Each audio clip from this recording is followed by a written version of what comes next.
Welcome to electrical store house. आज के video का हमारा टॉपिक है, क्या ट्रांसफार्मर को रेटेड फ्रिक्वेंसी से हाई फ्रिक्वेंसी पर या लो फ्रिक्वेंसी पर चलाया जा सकता है जबकि रेटिंग सेम हो। और इसी के साथ हम यह भी जानेंगे कि फ्रिक्वेंसी कम या ज़्यादा करने पर ट्रांसफार्मर के साइज पर क्या असर पड़ता है। So let's get started. तो सबसे पहले हम बात करेंगे, क्या ट्रांसफार्मर को रेटेड फ्रिक्वेंसी से हाई फ्रिक्वेंसी पर चलाया जा सकता है। तो इसका जवाब है हाँ, ट्रांसफार्मर को रेटेड फ्रिक्वेंसी से हाई फ्रिक्वेंसी पर चलाया जा सकता है। बट इस स्थिति में कोर में फ्लक्स घनत्व कम होगा, मतलब फ्लक्स डेंसिटी कम होगा तथा मैग्नेटाइजिंग करंट भी कम होगी। आइए देखते हैं कैसे। We know that transformer EMF equation is equal to 4.44 N phi M F. यदि हम इसको फ्रिक्वेंसी के रिस्पेक्ट में देखें तो F equal to E upon 4.44 N phi M. यहाँ से आप देख सकते हैं कि फ्रिक्वेंसी की वैल्यू को हम जितना बढ़ाएंगे मैक्सिमम फ्लक्स जो होगा हमारा उतना ही कम होगा, क्योंकि फ्रिक्वेंसी और फ्लक्स में इन्वर्सली प्रोपोर्शनल का रिलेशन है। अब यदि फ्लक्स का मान कम होगा तो करंट का मान भी कम होगा, क्योंकि आप सब जानते हैं फाई डायरेक्टली प्रोपोर्शनल किसके होता है, आई के होता है। तो फ्रिक्वेंसी बढ़ाने पर फ्लक्स का मान कम होगा तो जो करंट होगी हमारी वो भी कम होगी। आप सब जानते हैं ना कि ट्रांसफार्मर की वाइंडिंग क्या है, इंडक्टर ही तो है। और इंडक्टर एल इक्वल टू क्या होता है, एन फाई अपॉन आई। मैंने बताया कि अगर आप फ्रिक्वेंसी ज़्यादा करते हैं तो जो फ्लक्स होगा उसका मान क्या होगा, कम होगा। और जब फ्लक्स का मान कम होगा तो जो इंडक्टर होगा उस इंडक्टर की साइज भी तो डिक्रीज होगी, कम होगी। अभी तक आपको थोड़ा बहुत तो आइडिया लग ही गया होगा कि अगर हम फ्रिक्वेंसी का मान बढ़ाते हैं तो ट्रांसफार्मर की साइज पर क्या असर पड़ता है। चलिए मैं और क्लियर कर देता हूँ। We know that maximum flux equal to maximum flux density into area.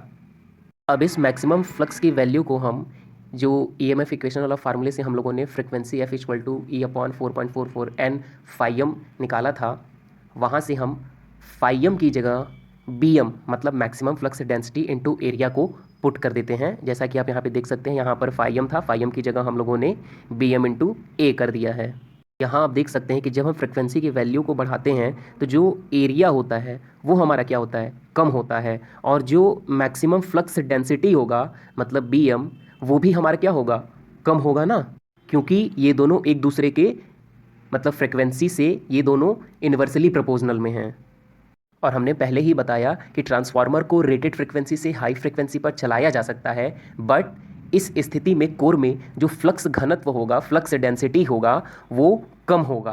तो यहाँ से आप क्लियरली समझ सकते हैं, फ्रिक्वेंसी बढ़ाएंगे तो जो फ्लक्स डेंसिटी होगा उसका मान कम होगा, और इसी के साथ साथ जो एरिया होगा वो भी कम होगा हमारा। ओवरऑल हम ये कह सकते हैं कि फ्रिक्वेंसी बढ़ाने पर जो मैक्सिमम फ्लक्स होगा वो भी हमारा कम होगा, इंडक्टर का जो साइज है वो भी डिक्रीज़ होगा, इसी के साथ साथ जो हमारा मैक्सिमम फ्लक्स डेंसिटी होगा वो भी डिक्रीज़ होगा, और जो एरिया होगा हमारा वो भी डिक्रीज़ होगा।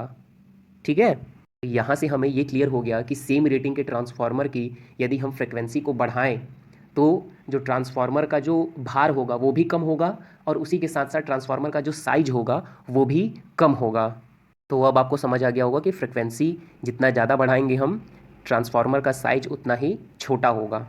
ठीक है, अभी हमने एक पॉइंट तो क्लियर कर लिया कि ट्रांसफार्मर को रेटेड फ्रिक्वेंसी से हाई फ्रिक्वेंसी पर चलाया जा सकता है, लेकिन कोर में जो फ्लक्स घनत्व होगा वो कम होगा। इसी के साथ साथ जो मैग्नेटाइजिंग करंट होगी वो भी कम होगी। आइए इस पॉइंट को भी क्लियर कर लेते हैं। अभी हमने बताया कि जो फाई होता है वो डायरेक्टली प्रोपोर्शनल होता है आई के, इसलिए phi directly proportional B m directly proportional I. I मतलब यहाँ पर मैग्नेटाइजिंग करंट, आई म्यू। तो फ्लक्स का मान जब कम हो रहा है तो जो फ्लक्स डेंसिटी होगी वो भी कम होगी, और फ्लक्स डेंसिटी कम हो रही है तो जो हमारा मैग्नेटाइजिंग करंट होगा आई म्यू, वो भी हमारा कम होगा। ठीक है, तो यहाँ से ये पॉइंट भी क्लियर हो गया होगा आपका। इसी के साथ एक पॉइंट और याद रखिएगा कि हाई फ्रिक्वेंसी ट्रांसफार्मर में हिस्टेरेसिस लॉस इंक्रीज होता है। ओके, क्योंकि हिस्टेरेसिस लॉस जो होता है वो भी हमारा फ्रिक्वेंसी के डायरेक्टली प्रोपोर्शनल होता है। तो फ्रिक्वेंसी की वैल्यू जितना बढ़ाएंगे फ्रिक्वेंसी का मान, उतना ही हिस्टेरेसिस लॉस भी हमारा बढ़ेगा। क्लियर। अब हम अपने दूसरे पॉइंट की बात कर लेते हैं, क्या ट्रांसफार्मर को रेटेड फ्रिक्वेंसी से लो फ्रिक्वेंसी पर चलाया जा सकता है। तो इसका जवाब है ट्रांसफार्मर को रेटेड वोल्टेज पर रेटेड फ्रिक्वेंसी से लो फ्रिक्वेंसी पर नहीं चलाना चाहिए। आइए इसका रीज़न देखते हैं। ट्रांसफार्मर को रेटेड फ्रिक्वेंसी से लो फ्रिक्वेंसी पर नहीं चलाना चाहिए क्योंकि लो फ्रिक्वेंसी पर कोर अति संतृप्त हो जाएगा, मतलब सेचुरेट हो जाएगा, जिससे मैग्नेटाइजिंग करंट अत्यधिक हो जाएगी तथा आयरन लॉस बढ़ जाएगा। और आयरन लॉस बढ़ जाएगा तो कोर अत्यधिक गर्म होकर वाइंडिंग तक को जला देगा। इसीलिए ट्रांसफार्मर को रेटेड फ्रिक्वेंसी से लो फ्रिक्वेंसी पर नहीं चलाना चाहिए। कब की कंडीशन है? जब सेम रेटिंग के ट्रांसफार्मर में हम फ्रिक्वेंसी को कम करते हैं। ठीक है, सेम रेटिंग के ट्रांसफार्मर में रेटेड फ्रिक्वेंसी से लो फ्रिक्वेंसी पर नहीं चलाना चाहिए, अन्यथा जो रीज़न मैंने बताया वही होगा।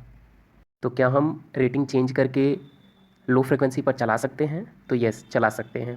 इसके लिए यदि कभी फ्रिक्वेंसी की कमी करना चाहें तो, मतलब यदि आप लो फ्रिक्वेंसी पर चलाना चाहें तो उसी रेशियो में प्रयुक्त वोल्टेज को भी कम करना चाहिए, मतलब लो रेटिंग के ट्रांसफार्मर का यूज़ करना चाहिए ताकि फ्लक्स घनत्व समान रहे।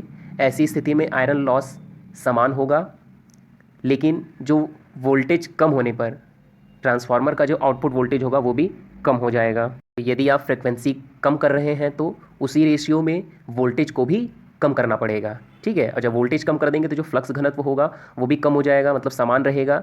ठीक है, और ऐसी स्थिति में आयरन लॉस भी कम होगा। ठीक, आयरन लॉस कम होगा तो हमारा ट्रांसफार्मर, मतलब जो वाइंडिंग होगी वो ना तो ज़्यादा गर्म होगा और उसकी जो वाइंडिंग होगी वो जलेगी भी नहीं। ठीक है, लेकिन होगा क्या कि जो ट्रांसफार्मर का आउटपुट वोल्टेज है वो बहुत कम हो जाएगा। ठीक है, आई होप आपको ये दोनों पॉइंट्स क्लियर हो गए होंगे। सपोज दैट यदि सेम रेटिंग के ट्रांसफार्मर को हम 500 मेगाहर्ट्ज़ की फ्रिक्वेंसी देते हैं तो क्या होगा? तो इसका जवाब है, यदि फ्रिक्वेंसी को 500 मेगाहर्ट्ज़ तक बढ़ाते हैं तो सेकेंडरी वाइंडिंग में इंड्यूस्ड वोल्टेज बहुत कम होगा। आइडियली केस में बोलूँ तो इंड्यूस्ड ईएमएफ 0 वोल्ट मिलेगा। तो ये 0 वोल्ट कैसे मिलेगा? तो इसका रीज़न है ट्रांजिट टाइम इफ़ेक्ट के कारण। अब ये ट्रांजिट टाइम इफ़ेक्ट क्या होता है, इसको हम लोग नेक्स्ट लेक्चर में डिटेल में समझेंगे, अदरवाइज़ ये वीडियो बहुत लेंदी हो जाएगा।